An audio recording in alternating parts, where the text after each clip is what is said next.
In this screencast, we will look at some of the basics of running or leading your own Centra session.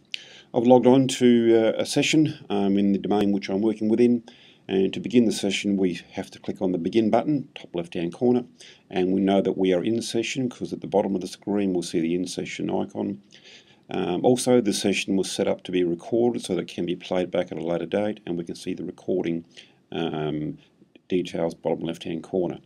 Once we've done that, always very wise to run an audio check to make sure that your audio is working fine and that the end user experience is as good as it can be, and it's just a matter of following some on-screen prompts to get through the audio wizard.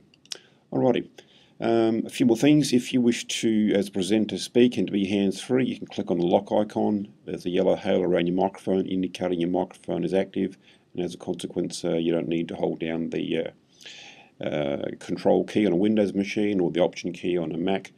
You're hands-free, and that's useful. Once you've done that, normally in a session you'd have the participants appearing underneath here, and once you've started a session they will not have an active microphone, and what you need to do is to look at this little icon here, which is a microphone with a plus sign next to it, and once you click on that, that will give a microphone to all people in the session. Okay, now I control the content. In this session I've uploaded a PowerPoint already.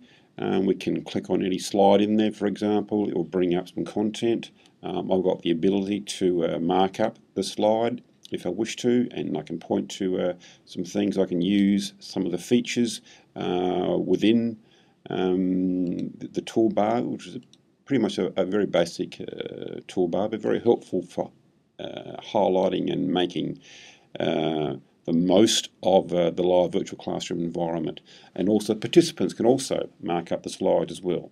You may wish to use a whiteboard, for example, and when you bring on a whiteboard you can simply draw a line in the middle like we have here at the moment, and I'll put on some text here. But you may have a session whereby you wish to discuss a particular issue, you want points of view recorded for future reference, and so you may say, right, okay, those who have a view which is in favour of whatever issue may be discussed can jot down their reasons on the left hand side over here using the text tool. Just click on the text tool, and they can do that, and those who perhaps have a contra view can actually write their answers on the right hand side here. And if you wish to, you can save that text by clicking on the floppy disk icon, and it says save to the agenda. Then a copy of this, in fact an image of it, will appear at the bottom of your agenda, like it says down here, copy of whiteboard. Also, we may wish to insert, for example, a URL to look at, and we may wish to, for example, have a look at a website which is aimed at supporting the Australian curriculum, which is a Scooter website, uploaded to the server, and very quickly we'll see that browser window there, and here is a Scooter interface, which is the repository of digital resources to support the Australian curriculum.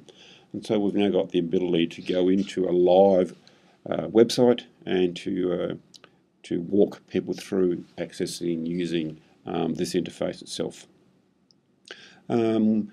Certainly this is a powerful tool in terms of doing that. We can also, if we had a file we wish for them to download, we can click on Insert File to download, and that may be a Word document or a PDF of some sort which you want users to look at some date in the future. Click on that.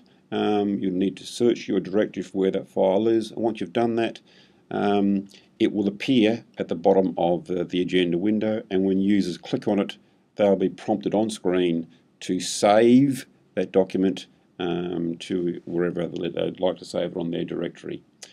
And to finish the session off, we click on the End button, and we may be prompted once we try and get out of the session to publish the recording, and you can choose to publish it so it's available for future reference, or if you say don't publish, there is no recording of that.